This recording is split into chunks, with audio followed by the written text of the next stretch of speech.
Respiración. Ya. ¿Cuál más? Frecuencia Latidos cardíaca. del corazón. Temperatura también. Temperatura. La temperatura. latidos. ¿Qué más? La Los presión latidos. también podría ser. Frecuencia cuál? respiratoria. La frecuencia respiratoria, perfecto. Frecuencia cardíaca. Dicen también. ahí no va el La peso presión también. arterial. No, no va el peso. El peso va dentro de las medidas antropométricas. ¿Ya? Presión Entonces arterial. vamos a hablar. La presión arterial que me decía, ¿quién me dijo? Edwin o Alex. También va dentro de los signos vitales. ¿Ya? Entonces, los signos vitales, es la medición de estos indicadores sirve para evaluar la actividad de los órganos vitales, como son el cerebro, el corazón, los pulmones, siendo una actividad de control básica en el personal de enfermería. Aquí tenemos dentro de los signos vitales la temperatura, el pulso, la presión arterial, la frecuencia respiratoria y la oximetría del pulso. Lo que vamos a hacer el día de hoy es saber cómo vamos a tomar la temperatura, el pulso, la presión arterial en el paciente para el día sábado, de este sábado en 8, realizar la práctica, ¿ya? Entonces, ¿qué es la temperatura? La temperatura es el equilibrio entre mecanismos que producen calor y aquellos mecanismos que pierde calor el organismo. Dentro de los mecanismos por la que se produce la calor tenemos el metabolismo, la actividad física, el ejercicio físico y la estimulación hormonal. Al hablar de producción de calor, estamos hablando de termogénesis. Y al hablar de la pérdida de calor, estamos hablando de termólisis. ¿Sí? La pérdida de calor la podemos hacer mediante la evaporación, mediante la sudoración, mediante la transpiración y también por la respiración estamos perdiendo calor. Otro mecanismo por la pérdida de calor está la conducción. La mayoría de ustedes habrán visto cuando los niños o las personas tienen fiebre, ¿qué es lo que se les coloca? Pañitos de agua tibia. Pañitos de agua tibia, ¿no es cierto? Entonces, la base científica de colocar los pañitos de agua tibia en la persona que tiene fiebre es que mediante el mecanismo de la conducción de colocar un cuerpo sobre otro cuerpo va a transmitir. Si la persona tiene fiebre, va a transmitir ese calor al pañito de agua tibia de manera que se regule la temperatura. Por eso es que funcionan los pañitos de agua tibia mediante la conducción. ¿Ya? Dicen, Dígame. pero esto de los pañitos de agua tibia, el doctor nos decía que no es tan aconsejable porque uno se tiene que no se enfríe. O sea, como que apenas el paño se quiere enfriar, estar ahí. Repítame de nuevo, Eso estaba sí es interrumpido el correcto. internet.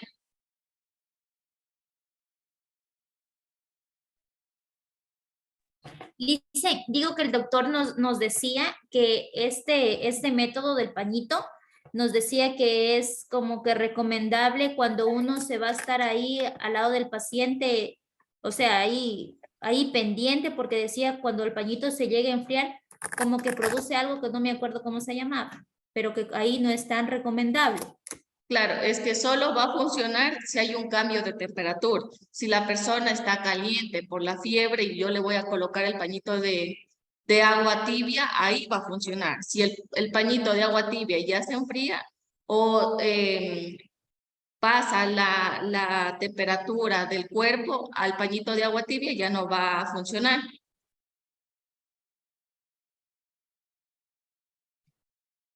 ¿Sí? Perdón, que la interrumpa. Lo que pasa es que está pidiendo la compañera Alejandra y María Estela que por favor que si no las puede dejar ingresar a clases ya que no puede. Ya les di acceso. Es que María Estela está que sale y entra, entonces No puedo estar ahí permitiendo que Bien. pasen a cada momento. Alejandra es la que está pidiendo también. Dejémosla ya. Ahí. Gracias. No sería la... ¿Cómo dijo la pregunta? ¿Dicen?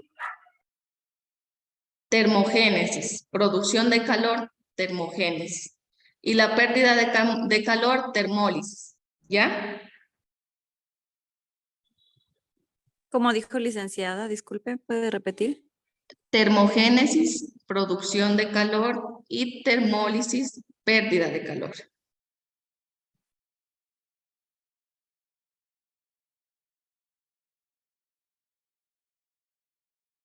¿Ya? Sigamos. Entonces, aquí nosotros, dentro de nuestro cuerpo, tenemos como un como un centro regulador de la temperatura. Este centro termorregulador se encuentra en el hipotálamo, exactamente en la zona preóptica. Ahí es donde se encuentra nuestro termostato, por así decirlo, y va a vigilar cuando sube la temperatura o cuando baja la temperatura. Aquí nosotros vemos en el gráfico que cuando se produce frío o el hipotálamo se produce el frío, va a haber una vasoconstricción, una disminución del flujo sanguíneo. Y cuando está con una hipertermia, en cambio, produce una vasodilatación, que es el aumento del flujo sanguíneo. Hay varios factores que afectan a la temperatura, como es la edad. En los neonatos y en los adultos mayores son más susceptibles de sufrir desajustes de la regulación de la temperatura. Ustedes se preguntarán por qué hay el desajuste de la temperatura. En los adultos mayores, en ellos hay pérdida de tejido subcutáneo por los cambios que se producen en el envejecimiento, y debido a este cambio que se produce en el envejecimiento es que ellos pierden más rápido afecta la temperatura, ¿ya? La hora del día también aquí es un factor que afecta la temperatura. La temperatura por la mañana es inferior y va aumentando a lo largo del día hasta 1 grado centígrado. La temperatura máxima se alcanza a las 8 y a las 12 horas de la noche, ¿sí? ¿Por qué ustedes piensan que en la mañana la temperatura va a ser baja?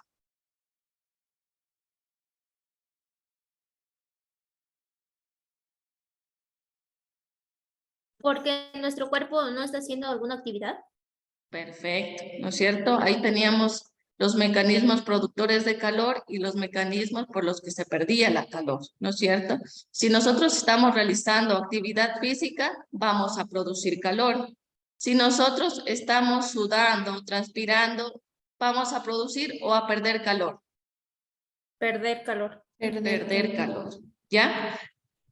Otro de los factores que afectan a la temperatura está la actividad física. La actividad muscular aumenta la producción de calor, elevando la temperatura.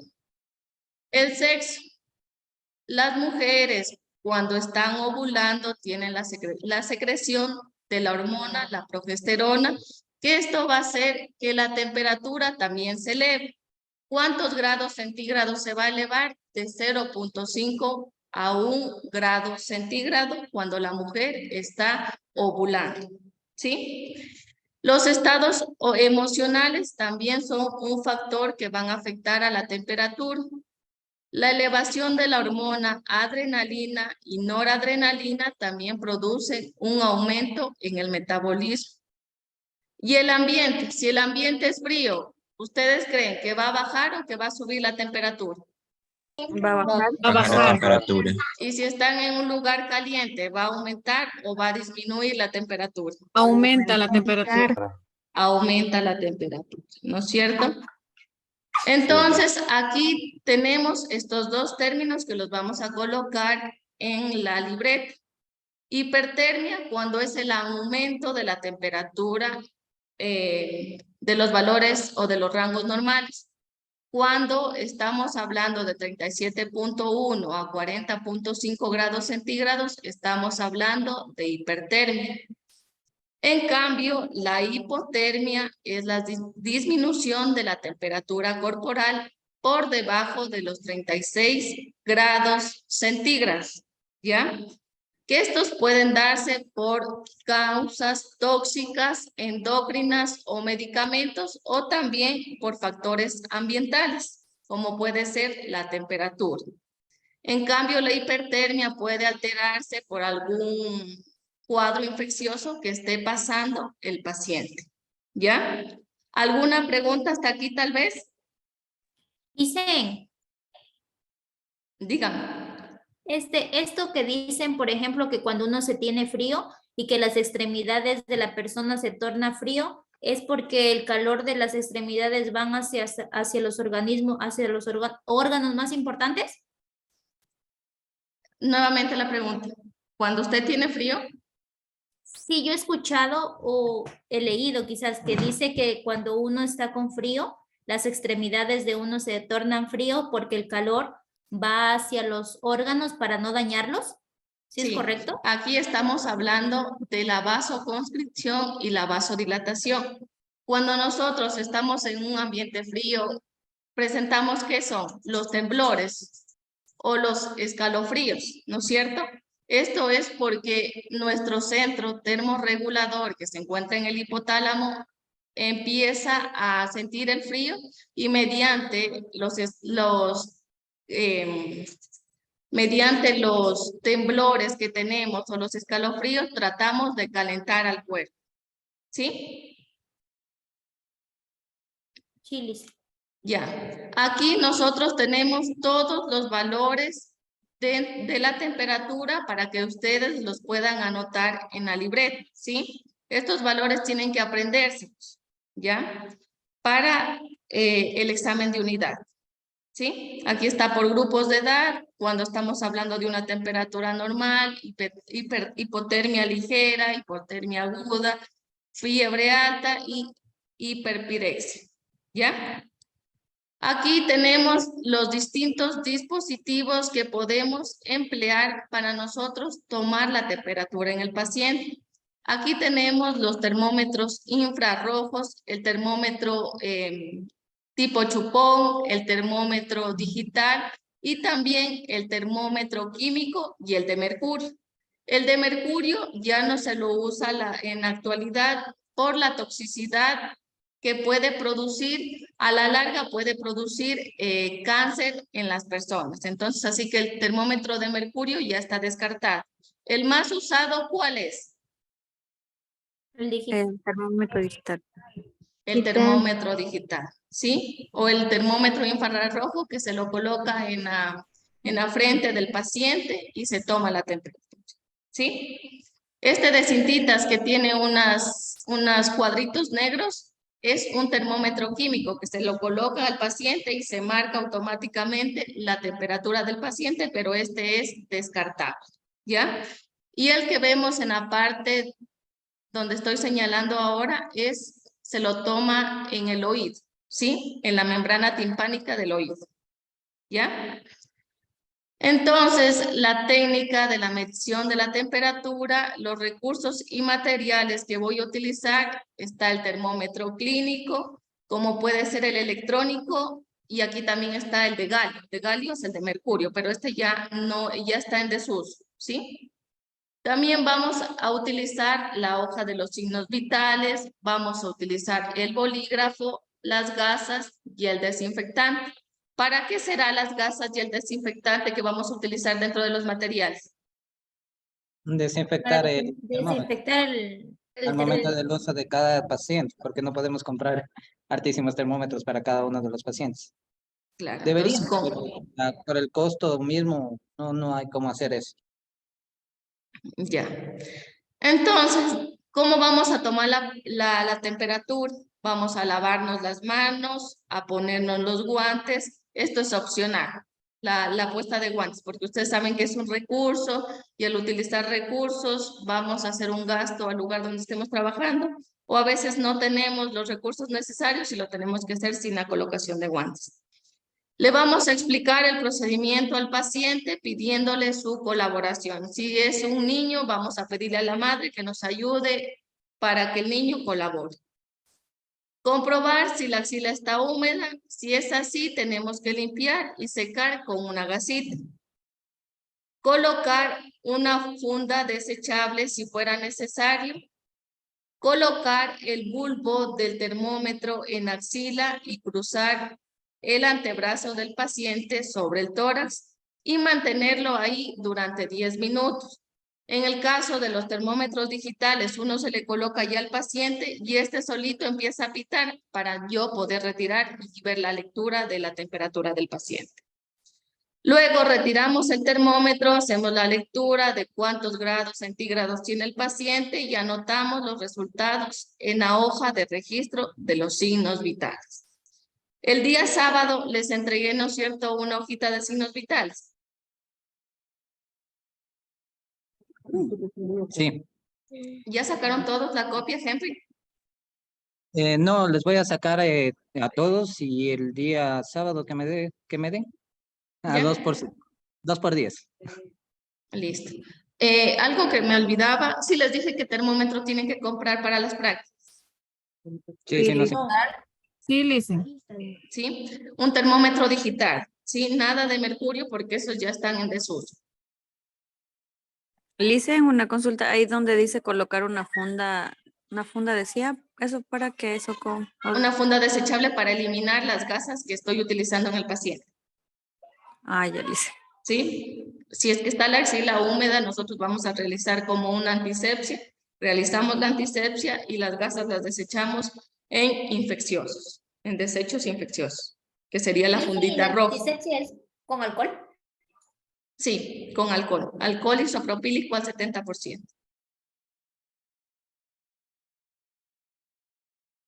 ¿Ya? Hice una consulta y sobre eso de las convulsiones a raíz de qué temperatura se da.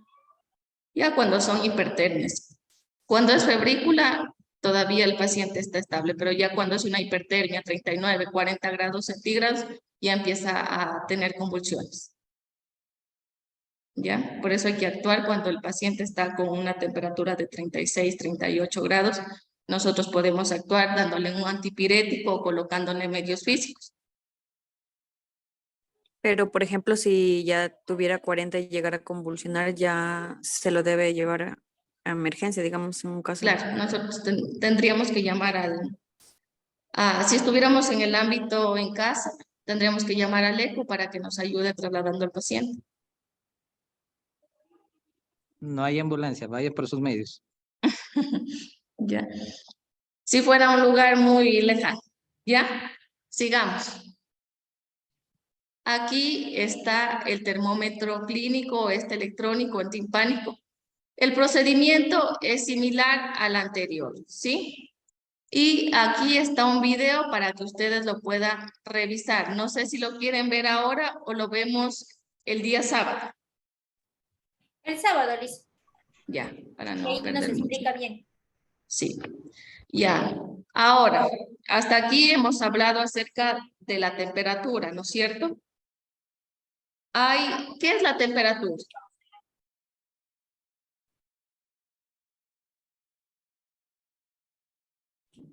¿Qué es la temperatura, Leonardo? Andrea, Edwin. La temperatura que cada uno de nosotros tiene. Ya es el equilibrio entre la producción y la pérdida de calor en la persona, ¿no es cierto? Hablábamos de un centro termorregulador. ¿Cuál era el centro termorregulador? Del cerebro, de la glándula que tenemos en el cerebro.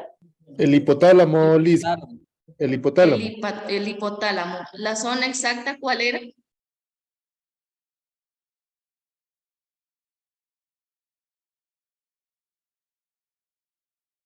La zona preóptica, ¿sí? Ahora vamos a ver ¿Zona qué? preóptica. Ya. ¿Ya?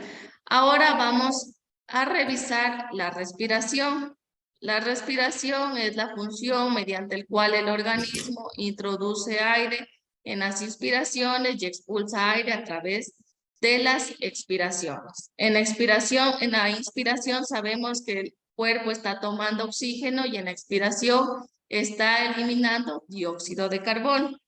Ustedes que ya vieron anatomía, ¿qué músculos intervienen en la respiración?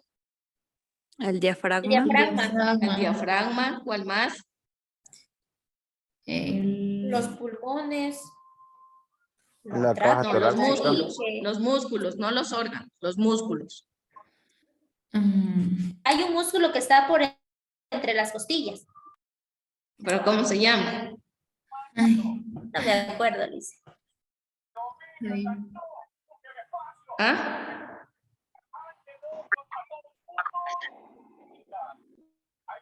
¿Cuál? Músculos intercostales, ¿no son, Liz?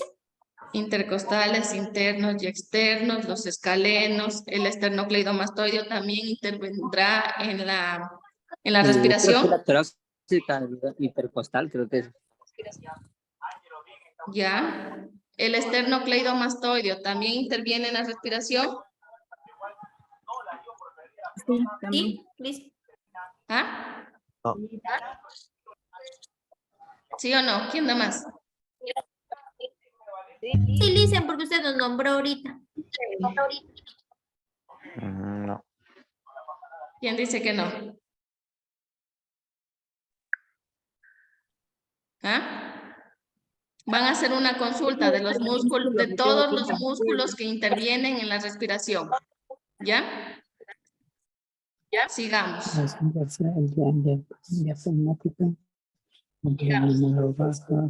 El control de la respiración lo tiene el bulbo raquídeo. Y como ustedes saben, consta de dos fases, la inspiración y la expiración. Y para contar las respiraciones, nosotros colocamos RPM, que quiere decir respiraciones por minuto, ¿sí?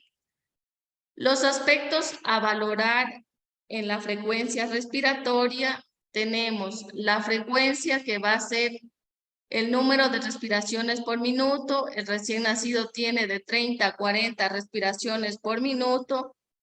En el primer año de vida hay de 26 a 30 respiraciones por minuto y van disminuyendo progresivamente, hasta que en la edad adulta se da de 12 a 20 respiraciones por minuto, ¿sí? Ese es el valor estándar en los adultos, ¿ya? El ritmo, que es la sucesión o regularidad de los movimientos inspiratorios y expiratorios. En condiciones normales no hay pausa entre los movimientos y los otros. Y la profundidad es la cantidad de aire que entra y sale de los pulmones con los movimientos respiratorios. Y también vamos a valorar la simetría, que es la similitud de trabajo en ambos pulmones. ¿Ya? Nosotros, para poder tomar la frecuencia respiratoria, ¿en qué tiempo tenemos que tomar la frecuencia respiratoria? ¿Un minuto? En un minuto completo. Nada que yo lo tomo 15 segundos y que luego lo multiplico por 4. Eso no está bien. ¿Sí? Tiene que ser el minuto completo para yo ver el ritmo, la frecuencia y la profundidad de la frecuencia respiratoria. ¿Sí? Aquí nosotros también encontramos alteraciones dentro de la respiración. ¿Cómo está la apnea, que es el cese de la respiración? La hipernea, que es el aumento de la profundidad de la respiración, es decir, el volumen del aire respirado. También tenemos la disnea, que es la dificultad respiratoria por déficit del aporte de oxígeno. En los pacientes que tienen disnea, ¿qué posición sería la mejor para facilitar el oxígeno en este paciente? La posición de Fowler. La posición de Fowler, ¿sí? Para que el paciente reciba más oxígeno y la dificultad respiratoria no esté presente, ¿ya? La ortognia es la incapacidad para respirar en posición horizontal o en decúbito supino. El paciente dice, no, no puedo respirar en esta posición, tenemos que colocarlo en semi-Fowler o en posición Fowler para que el paciente pueda respirar mejor. ¿Ya? La taquimia, que es el aumento de la frecuencia respiratoria, que va de 20 a 24 respiraciones por minuto, y la bradimia, que es la disminución de la frecuencia respiratoria, 10 respiraciones por minuto. La respiración en un adulto, ¿cuánto eran los valores normales? De 12 a 20. 12 a 20. De 12 a 20. La taquimia, ¿qué es? Aumento de la frecuencia respiratoria. Al aumento de la frecuencia respiratoria. ¿Y la bradimia? Es la Disminución de la frecuencia La respiratoria. disminución de la frecuencia respiratoria. Y también hablamos de la respiración superficial. El paciente solo utiliza la parte superior de los pulmones para respirar con el fin de evitar dolor. Esta respiración superficial nosotros la podemos ver en los pacientes que son asmáticos, en los pacientes que tienen fracturas de clavícula, en los pacientes que tienen fractura de costillas, en los que respirar se les hace doloroso, entonces en ellos vamos a valorar una respiración superficial. ¿Sí? ¿Alguna pregunta hasta ¿Qué quiere aquí? decir? Sí, ¿qué quiere decir la respiración superficial? O sea, que solo respira con la parte, o sea, respira muy despacito o no llena toda la capacidad pulmonar por el dolor que presenta el paciente. Entonces, solo respira en lapsos cortos para evitar llenar todos los pulmones de oxígeno. Y Lice, ¿Y eso a qué se debe? A patologías, como les había dicho. Puede ser el asma, puede que el paciente tenga una fractura de clavícula, una fractura de costilla, y para no causar dolor por la fractura que el paciente tiene, es que va a respirar de manera superficial. ¿Sí? Pero a veces hay ocasiones, por ejemplo, que no padecen ninguna de esas enfermedades y hay personas, por ejemplo, que al momento de respirar como que les impide así como que es una picazón. Bueno, a mí también una vez sí me pasó y es, ¿Ya? o sea, es doloroso para respirar y después Claro. ya En los pacientes que tienen EPOC o patologías respiratorias es más común la respiración superficial. Por el dolor que tienen, no es que respiran profundamente, sino que respiran lentito, cortito, como una crisis asmática. No sé si ustedes han visto pacientes con crisis asmática, que ellos respiran despacito, despacito. ¿No? Ya vamos a ver ya les voy a llevar un video para que ustedes puedan diferenciar entre la respiración normal y una respiración superficial. ¿Sí? Sigamos. Entonces, las técnicas de la medición de la frecuencia respiratoria. ¿Qué voy a necesitar aquí? El reloj segundero, la hoja de las constantes vitales y el bolígrafo. Lo primero que voy a hacer es a lavarme las manos y a ponerme los guantes. Luego de esto voy a aprovechar la toma del pulso para efectuar la medición de las respiraciones. Vamos a distraer al paciente, porque cuando a uno se le dice al paciente voy a valorar sus respiraciones o su frecuencia respiratoria, el paciente deja de respirar, ¿sí? O no respira como estaba respirando normalmente. Entonces nosotros, mientras tomamos el pulso del paciente y también estamos valorando la frecuencia respiratoria, ¿ya? Y luego de esto vamos a anotar el resultado de las frecuencias respiratorias en la hoja de los signos vitales. Dejamos acomodando al paciente en la posición en la que estaba y ordenamos y movilizamos alguna manta del paciente, la dejamos en su sitio. ¿Sí? Tiene que ser durante 1 minuto, nada que 15 segundos, 30 segundos y luego multiplico por 4, multiplico por 2, eso no es lo correcto. Siempre tenemos que tomar los signos vitales en 1 minuto y tomar, porque a veces el paciente está bien y se empiezan a inventar los signos vitales. Eso no es lo correcto. ¿Ya? ¿Alguna pregunta hasta aquí? Lice, ¿y en qué partes nomás se puede tomar o sea, así con el pulso? ¿Cómo así? Ay, espera un ratito. Se me fue. O sea, para tomar la respiración cuando se toma aquí en la parte del antebrazo. Ya, no. Aquí está, en la imagen de aquí estamos tomando el pulso, ¿sí? Aquí estamos simulando que estamos tomando el pulso mientras nosotros valoramos las expansiones torácicas o las expiraciones y ahí valoramos la frecuencia respiratoria, ¿sí? Porque si le decimos al paciente voy a valorar su frecuencia respiratoria, ellos tienden a dejar de respirar o respirar más rápido, se altera, ¿sí? Mientras nosotros tomamos el pulso, nosotros valoramos la frecuencia respiratoria. ¿Sí? ¿Cómo valoramos la frecuencia respiratoria? Mediante la expansión del tórax. ¿Sí? Cuando nosotros inspiramos o expiramos, ya vamos a ver. Entonces ahí vamos contando las respiraciones que tiene el paciente. Dicen, entonces en la imagen muestra, o sea, las dos que nos dice, la de la respiración y la del pulso, tomamos ahí las dos. Tomo primero la del pulso, luego de haber tomado, sigo ahí tocándole la mano al paciente, tocando el pulso, mientras yo empiezo a valorar también la frecuencia respiratoria para que el paciente no se tome la precaución de que le vamos a tomar la frecuencia respiratoria y empiecen a alterar los signos.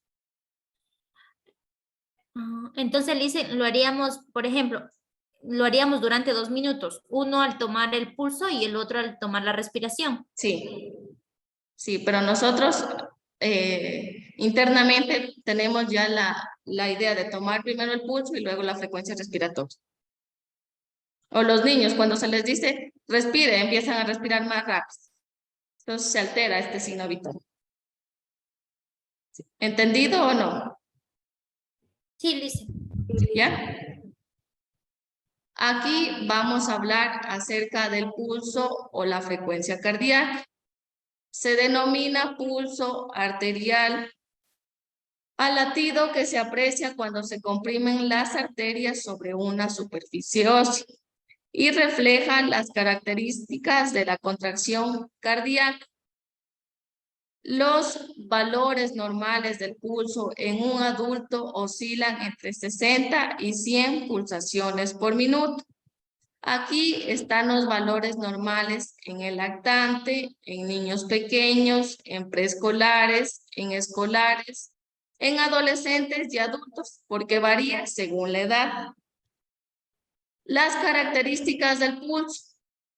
La frecuencia es el número de pulsaciones por minuto, por lo que refleja la frecuencia cardíaca.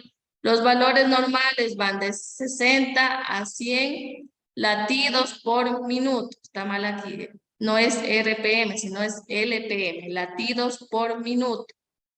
El ritmo es la cadencia con la cual una pulsación sigue a otra. En condiciones normales, las pulsaciones se suceden con intervalos iguales, es decir, son regulares. Durante todo el minuto que yo esté tomando el pulso, tiene que ser igual los latidos que yo sienta del pulso, ¿ya? Y la tensión es la fuerza de la sangre en cada latido. El pulso normal se aprecia como lleno y palpitante. Si se comprime fácilmente con los dedos, en cambio será una tensión débil, ¿ya? Aquí nosotros tenemos las zonas anatómicas para medir el pulso. De tarea les va a quedar tomarse el pulso a ustedes y a otra persona. Lo podemos tomar mediante la arteria temporal, mediante la arteria carótida, el pulso apical o central. También podemos tomar en arteria humeral, en arteria femoral, en arteria radial, en arteria poplitea y en arteria pecho. En todos estos sitios nosotros podemos tomar el pulso, ¿sí? ¿Alguna pregunta hasta aquí?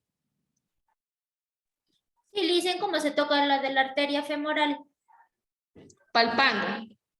Tenemos que ir a la parte media de la ingle y nosotros con el dedo medio índice vamos a ir tomando el pulso. Tenemos que palparlo primero. Este es entre, o sea, por decir, entre el medio de las piernas. Sí, aquí, ¿cómo está en la imagen?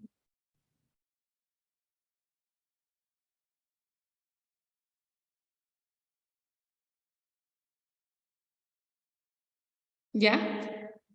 Hasta ahí vamos.